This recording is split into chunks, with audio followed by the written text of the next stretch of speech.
ఇప్పుడు చపాతీ పలక తీసుకొని అందులో చిన్న రోల్ చేసుకున్న పిండిని తీసుకొని చిన్న చపాతీలా చేసుకోవాలి.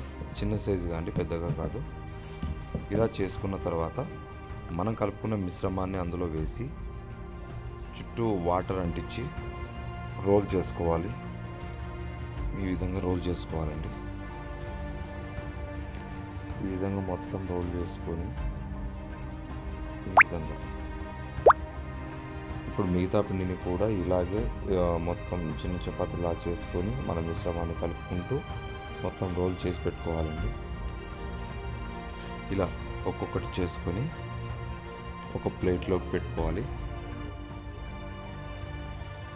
ఇలా చేసుకొని స్టీమ్ పద్ధతిలో, అంటే మన ఇడ్లీ కుక్కర్ ఉంది, దాంట్లో నేను చేస్తున్నాను. ఆయిల్ పట్టించి మొత్తం మీద ఇలా ఒక్కొక్కటిగా స్టెప్ బై స్టెప్ పెట్టుకుంటూ ఒక 10-15 నిమిషాలు మనం స్టీమ్ పెట్టేస్తే సరిపోతుందండి. బాగా ఉడికిపోతుంది. లోపల మనం వేసిన పచ్చి మసాలా కూడా ఉడికిపోతుంది.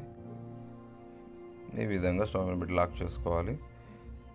ఇప్పుడు చట్నీ కావాల్సిన ఐటమ్ చూద్దాం. టమాటో, ఎండుమిర్చి, ఎల్లిపాయ నీళ్లు పోసి ఉడకబెట్టుకోవాలండి. ఉడికిన తర్వాత మిక్సీ జార్లోకి తీసుకొని కొద్దిగా ఉప్పు, కారం వేసుకొని మిక్సీ పట్టుకోవాలి. సో మన డిష్ అయితే రెడీ అయింది. లైక్ చేయండి, కామెంట్ చేయండి, షేర్ చేయండి, సబ్స్క్రైబ్ చేయండి, గంట సింబల్ నొక్కండి.